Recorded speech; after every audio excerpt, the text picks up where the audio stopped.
현 시대에서 최고의 득점력을 가지고 있는 선수 하면 바로 메시와 호날두인데요.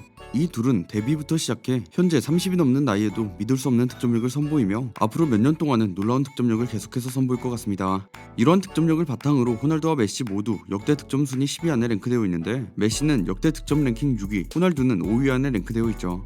그래서 오늘은 축구 역대 득점 순위 탑5에 대해 알아보도록 할 텐데요. 호날두 외에 5위 안에 랭크된 선수가 누가 있을지 지금 바로 시작합니다. 가장 먼저 5위에 선정된 선수는 달리는 소령 페렌츠 푸스카스입니다. 선수 커리어 총 746골을 기록하며 역대 득점 랭킹 5위에 오른 푸스카스는 헝가리의 부다페스트 혼데드에서 선수 생활을 시작했는데요. 푸스카스는 혼데드에서 졸탄 치보르, 산도르 코치슈 등 매직 마자르의 핵심 선수들과 함께 헝가리 리그에서 5번이나 우승을 차지했죠. 혼데드의 5회 리그 우승을 차지한 푸스카스는 헝가리 최고의 공격수가 되었고 1953년 월드사커에서 선정한 한 해 최고의 선수로 뽑히며 유럽 최고의 선수로 올라서게 됩니다. 푸스카스는 헝가리 리그에서의 활약을 헝가리 국대에서도 선보였는데요. 당시 헝가리 국가대표팀은 매직 마자르라 불리며 치보르와 코치슈를 비롯해 난도르 히데쿠티, 요제프 보직 등 아주 뛰어난 선수들이 질비한 팀이었죠. 이런 호화로운 선수들의 활약으로 헝가리 대표팀은 1950년부터 1954년까지 무패 기록을 달성했습니다. 이 시기에 헝가리 대표팀에서 활약한 푸스카스는 1952년 헬싱키에서 열린 올림픽에서 4골을 득점하며 유고슬라비아를 꺾고 금메달을 차지했는데요. 이 대회를 기점으로 헝가리는 당대 최고의 팀 중 하나로 평가받기 시작했죠.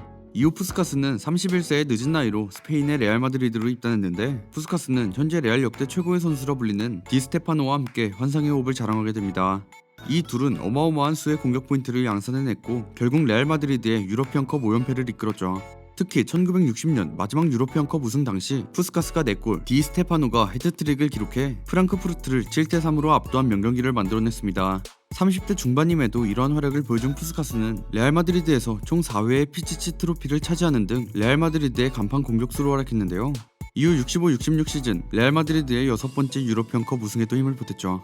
다음으로 4위에 선정된 선수는 리오넬 메시와 함께 2010년대 축구의 상징 크리스티아노 호날두입니다. 선수 커리어 총 756골을 기록하며 역대 득점 랭킹 4위에 오른 호날두는 스포르팅에서 선수 생활을 시작했는데요. 스포르팅 시절 맨유를 상대로 퍼거슨 감독과 맨유 선수들의 찬사를 얻어내는 퍼포먼스를 보여주며 03-04 시즌을 앞두고 맨유로 이적하게 됩니다. 맨유 이적 첫 시즌 FA컵 우승을 따낸 호날두는 이후 3번의 프리미어리그 우승, EFL컵 2회 우승 등을 차지하며 프리미어리그를 정복했죠. 특히 06-07 시즌에 프리미어리그 도움왕에 등극하였고 다음 해인 07-08 시즌에는 무려 42골을 기록하며 프리미어리그와 챔피언스리그에서 득점왕을 동시에 석권하며 우승을 이끌었는데요. 이러한 활약에 호날두는 2008년에는 발롱도르와 피파 올해의 선수상을 휩쓸며 세계 최고의 선수로 올라서게 됩니다. 최고의 선수가 된 호날두는 갈락티코 2기의 에이스로 레알 마드리드에 입단하게 되죠.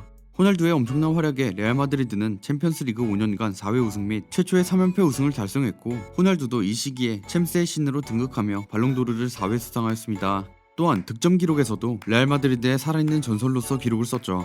이후 17-18 시즌 종료 이후 유벤투스로 이적했는데요. 알레그리 감독 체제하에서는 리그 21골을 기록하며 팀 내 득점 1위, 세리에아 전체 평점 1위, 리그 최다 MOM에 선정되는 활약으로 리그 우승과 세리에아 올해의 선수, 올해의 팀에 뽑혀 2관왕을 달성하게 됩니다. 유벤투스에서의 두 번째 시즌에는 세계 최초로 세계의 대회에서 11경기 연속 득점을 기록했고, 게르트 밀러의 13시즌 연속 리그 15골 이상 기록을 넘어서 14시즌 연속 리그 15골 이상을 기록한 첫 선수가 되었죠. 다음으로 3위에 선정된 선수는 축구 황제 펠레입니다. 선수 커리어 총 767골을 기록하며 역대 득점 랭킹 3위에 오른 펠레는 브라질의 산토스에서 선수 생활을 시작했는데요. 데뷔 1년 만에 상파울루 주림리그에서 득점왕을 차지하는 괴물같은 모습을 보여주었고, 이후 1년 뒤 리그에서 무려 58골을 득점하며 산토스의 우승을 이끌었습니다. 이후로도 계속된 엄청난 득점으로 산토스에게 여러 차례 리그 우승 트로피를 안겨준 펠레는 남아메리카의 챔피언스 리그인 코파 리베르타도레스에서도 우승을 차지하게 되는데요. 코파 리베르타도레스의 디펜딩 챔피언이었던 우루과이의 페냐로를 상대로 승리하며 산토스는 구단 역사상 처음으로 남아메리카 정상에 올라섭니다. 1년 뒤에도 또다시 남미 정상에 올라서며 코파 리베르타도레스 2연패에 성공하게 되죠. 펠레는 산토스에서의 활약만큼이나 브라질 국대에서도 활약했는데요. 그는 스웨덴 월드컵 8강 웨일스전에서 자신의 월드컵 무대 첫 골을 기록합니다. 당시 펠레가 득점을 기록한 나이가 17세 239일이었는데 이는 현재까지도 깨지지 않는 월드컵 역사상 최연소 득점 기록이었죠. 이 월드컵에서 펠레는 총 4경기 6골을 기록하며 실버볼까지 수상하는 역사상 가장 충격적인 월드컵 데뷔 무대를 보여줬는데요. 펠레는 이러한 활약으로 브라질 최초의 월드컵 우승을 이끌었습니다. 이후 펠레의 마지막 국제대회였던 1970년 월드컵에서도 브라질을 이끌고 월드컵 우승을 차지했는데요. 결승전에서 한 골과 2개의 어시스트를 기록하며 이번엔 골든볼까지 수상합니다. 펠레의 활약에 브라질은 줄림의 컵을 얻었죠. 다음으로 2위에 선정된 선수는 게으른 천재 호마리오입니다. 선수 커리어 총 772골을 기록하며 역대 득점 랭킹 2위에 오른 호마리오는 브라질의 바스쿠 다가마에서 선수 생활을 시작했는데요. 데뷔하자마자 2년 연속 득점왕을 차지하는 퍼포먼스로 유수의 클럽들의 오퍼를 받았고 그중 PSV 에인트호번으로 이적합니다. 호마리오는 브라질에서의 활약을 이어가 이적한 시즌에 리그 득점왕을 차지하는 활약으로 PSV의 리그 우승과 컵 우승을 이끌었죠.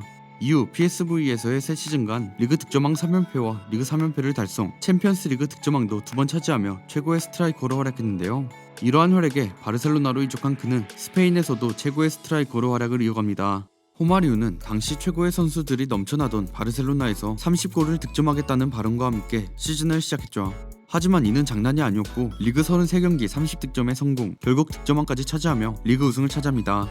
호마리오는 바르셀로나에서의 첫 시즌을 성공적으로 마치고 1994년 미국 월드컵에 참가하는데요. 브라질은 토너먼트에서 미국, 네덜란드, 스웨덴을 꺾고 결승에 진출했고 호마리오는 네덜란드전 선제골, 스웨덴전 결승골로 팀을 결승에 올려놓는 에이스다운 면모를 보여줍니다. 그렇게 올라간 월드컵 결승전 상대는 로베르트 바조의 이탈리아였는데 브라질은 바레시오와 말디니라는 최고의 수비수들을 뚫는데 실패하며 0대0으로 승부차기에 돌입합니다. 승부차기에서 바조의 실축으로 우승 트로피는 브라질이 가져갔고 호마리오는 대회 골든볼, 피파 올해의 선수상까지 수상하게 되죠. 월드컵에서의 활약 이후 바르셀로나에서 부진을 겪은 호마리오는 브라질로 복귀하게 되는데요. 이후 스페인 무대로 복귀하는 등 팀을 옮겨 다니다가 자신을 키워준 친정팀 바스쿠 다가마로 복귀했습니다. 바스쿠 다가마에서 적지 않은 나이에 70골을 터뜨리는 전성기 시절의 모습도 보여주게 되죠. 그 후로도 40골, 26골 등 나이를 먹어감에도 브라질 리그 최고의 공격수 자리를 굳건하게 지켰습니다. 마지막으로 1위에 선정된 선수는 올타임 최고의 득점 기계 요셉 비칸입니다. 선수 커리어 총 805골을 기록하며 역대 득점 랭킹 1위에 오른 비칸은 오스트리아 리그에서 선수 생활을 시작했는데요.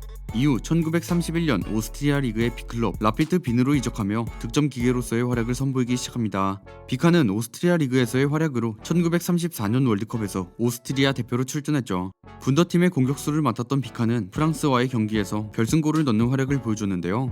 그 후 헝가리까지 격파했지만 이탈리아에게 패배하며 월드컵 4위를 차지했죠. 오스트리아에서 최고의 활약을 보여주던 비칸은 이후 체코슬로바키아로 떠났는데 슬라비아 프라하로 입단한 비칸은 체코슬로바키아 국적을 따고 체코슬로바키아 국가대표팀으로도 활약했습니다. 슬라비아 프라하에서의 비칸의 성적은 경이로운 수준이었는데요. 체코슬로바키아 리그 득점왕을 9회나 차지하면서 슬라비아 프라하에게 5차례의 리그 우승과 3차례의 컵대회 우승을 안겨주었죠. 비칸은 1950년 다른 팀에서 또 득점왕을 차지했고 1953년 슬라비아 프라하에 다시 입단 22골을 추가하며 클럽에서 395골을 기록하는 괴력을 선보였습니다. 지금까지 축구 역대 득점 순위 탑5에 대해 알아봤습니다. 축구 역대 득점 순위임에도 불구하고 현재 현역으로 뛰고 있는 호날두가 랭크되어 호날두의 득점력에 다시 한번 놀랐는데요. 아직까지도 엄청난 득점력을 자랑하는 만큼 호날두의 득점 순위가 어디까지 올라갈 수 있을지에 대해 기대가 되고 있는 상황입니다. 게다가 호날두의 라이벌이라고 할 수 있는 메시도 715골을 기록하며 6위에 올랐는데 메시가 호날두보다 나이가 적기 때문에 메시가 은퇴할 때의 기록도 상당히 궁금합니다. 그럼 이 순위에 대한 여러분들의 생각이 있으시다면 댓글 남겨주시면 좋겠습니다. 저는 지금까지 올감베스트였습니다. 감사합니다.